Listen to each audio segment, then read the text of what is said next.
ये आकाशवाणी रायपुर है। छत्तीसगढ़ी समाचार बुलेटिन के संग ललित साहू के जय जोहार।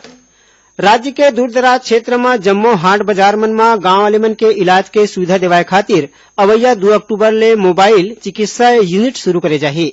इस संबंध में मुख्यमंत्री भूपेश बघेल हा जम्मो जिला कलेक्टर मन ला पाती लिख के निर्देश जारी करे है। खबर के मुताबिक दूरदराज के इलाका में रहिया मनखे मन ला बने स्वास्थ्य सुविधा नहीं मिल पाए, जेखर सेती राज्य सरकार डाहर ले ये सेवा लेके फैसला ले गे है।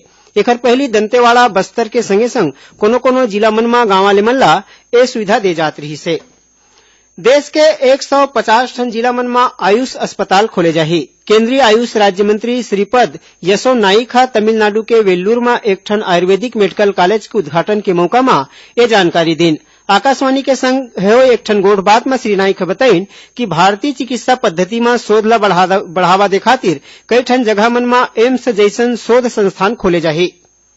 अनुसूचित जनजाति और जंगल में रहिया मनखे मन डाहर ले काबिज वन भूमि के मान्यता दे के मामला में छत्तीसगढ़ ला देश में दूसरा स्थान मिले है। प्रदेश में अब तक करीबन 4 लाख ले ज्यादा वन अधिकार पत्रक बांटे गए हैं। उन्हें 3,82,000 हेक्टेयर भूमि में मान्यता दे गए है। ऐसने सामुदायिक वन अधिकार के मामला में 24,000 ले ज्यादा वन अधिकार पत्रक बांटे गए हैं और 9,50,000 हेक्टेयर भूमिया में मान्यता राज्य सरकार डाहले दे गए है। केंद्रीय जनजातीय कार्य मंत्रालय के आंकड़ा के मुताबिक वन अधिकार पत्रक बांटे के मामला में उड़ीसा और वन भूमि मान्यता दे के मामला में महाराष्ट्र सबले आगू हवय। प्रदेश के जम्मू जिला मुख्यालय मन में स्वतंत्रता दिवस के तैयारी जोर शोर ले करे जात है। राजधानी रायपुर के पुलिस परेड मैदान में मुख्य कार्यक्रम करे जाही। मुख्यमंत्री भूपेश बघेल हा ध्वजारोहण करही और परेड के सलामी लिही। राजधानी रायपुर के पुलिस परेड मैदान में राखे गए प्रमुख कार्यक्रम में आज आखिरी रिहर्सल करेगीस। ये कार्यक्रम में पुलिस बल, सशस्त्र पुलिस बल और एनसीसी स्काउट गाइड के लइका मन डाहर ले मार्च पास्ट करेगीस। राज्य के जिला मन में राष्ट्रीय तिरंगा झंडा फहराए और मुख्यमंत्री के संदेश के वाचन करे खातिर जनप्रतिनिधि मन ला चुने गए है। दुर्ग जिला में विधानसभा अध्यक्ष डॉक्टर चरणदास महंत, बिलासपुर में गृह मंत्री ताम्रध्वज साहू, जांजगीर चांपा में स्वास्थ्य मंत्री टीएस सिंहदेव, रायगढ़ में कृषि मंत्री रविन्द्र चौबे, राजनांदगांव में वन मंत्री मोहम्मद अकबर, कबीरधाम में महिला और बाल विकास मंत्री अनिला भेड़िया, कोरबा में स्कूल शिक्षा मंत्री डॉक्टर प्रेम साय सिंह टेकाम, धमतरी में आबकारी मंत्री कवासी लखमा, सरगुजा में नगरीय प्रशासन मंत्री डॉक्टर शिव कुमार डहरिया, जसपुर में खाद्य मंत्री अमरजीत भगत, बलरामपुर में उच्च शिक्षा मंत्री उमेश पटेल, कांकेर में लोक स्वास्थ्य मंत्री यांत्रिकी मंत्री गुरु रुद्र कुमार हा तिरंगा झंडा फहरा के मुख्यमंत्री के संदेश ला पढ़ी। ऐसने कई ठिन जिला मन में सांसद, विधायक, जनप्रतिनिधि मन ला माई पहुना के रूप में शामिल होही और झंडा फहराही। राजधानी रायपुर में काली भिनिया 7 बजे स्वतंत्रता दौड़ राखे गए है।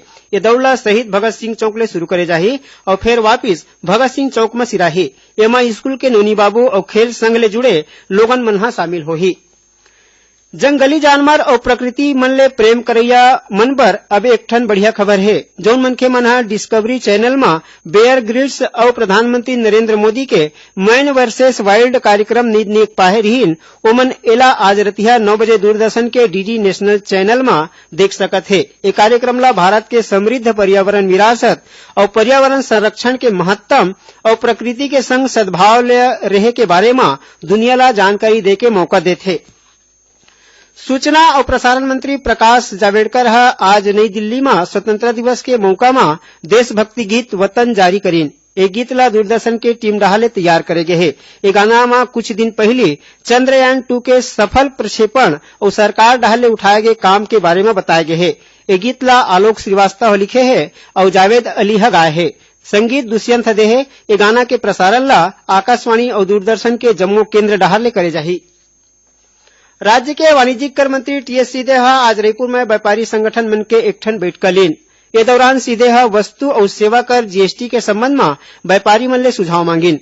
उन्हें व्यापारी मन कर के संबंध में होवत परेशानी के बारे में गोट बात करीन। श्री सिंहदेव व्यापारी मन के समस्या ला दूर करे के आश्वासन दीन। नवा रायपुर के सेक्टर 24 में मुख्यमंत्री, मंत्री, विधायक, अधिकारी और पत्रकार मन बर आवास बनाए जाही। मुख्यमंत्री भूपेश बघेल मंत्रिमंडल के सदस्य मन ला आज आवासीय जगह के निरीक्षण करीन। उन्हें मुख्यमंत्री निर्माण काम ला 1 साल के भीतर पूरा करे के निर्देश दीन। एकरे संग छत्तीसगढ़ी समाचार बुलेटिन यही सिरावत है। जय जोहार।